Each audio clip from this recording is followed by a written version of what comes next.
Hello friends, আমি রিয়া আর তোমরা দেখছো রিয়া লাইফস্টাইল ব্লগ। তো আমার মিনি ব্লগে তোমাদের সবাইকে অনেক অনেক স্বাগতম। তো এই যে দেখো, এখন বাজছে বিকেল 4টে।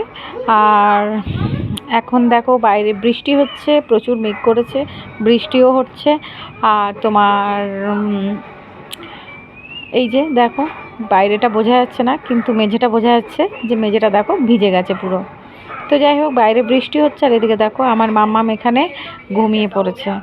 আর এদিকে ও টিভি চলছিল, টিভি দেখতে দেখতে ও ঘুমিয়ে পড়েছে, এখানে কার্টুন চলছিল।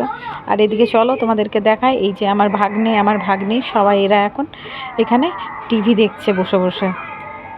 তো তিন ভাই বোনে একটু ঝগড়া হচ্ছিল, একটা টিভিতে হচ্ছিল না আর কি, সবাই অন্য অন্য জিনিস দেখবে। তো তার জন্য দেখো, সবাই আলাদা আলাদা রুমে যে যার নিজের পছন্দের মতো কার্টুন দেখছিল। আর এই যে দেখো, মেঝেটা এখনো পরিষ্কার হয়নি, তো হাউসকিপিং চলে এসছে, এখন আমাদের রুমটা এখন পরিষ্কার করছে। এখানে দেখো আমিও শুয়ে পড়েছি, আর শুয়ে শুয়ে ওদের সাথে একটু কার্টুন দেখছি। আর এখন আমার ভাগ্নি দুজনেই আমাকে বোঝাচ্ছে যে মামিমা, এইটা এটা কার্টুন, এটা লিটিল সিঙ্গাম, এটা এটা ওই। তো এই যে দেখো, আমিও কার্টুন দেখছি বসে বসে ওদের সাথে। তো তোমাদের কেমন লাগলো মিনি ব্লগটা অবশ্যই কিন্তু কমেন্ট করে জানিও। তো চলো, দেখা হচ্ছে নেক্সট একটা মিনি ব্লগে। সবাইকে টাটা।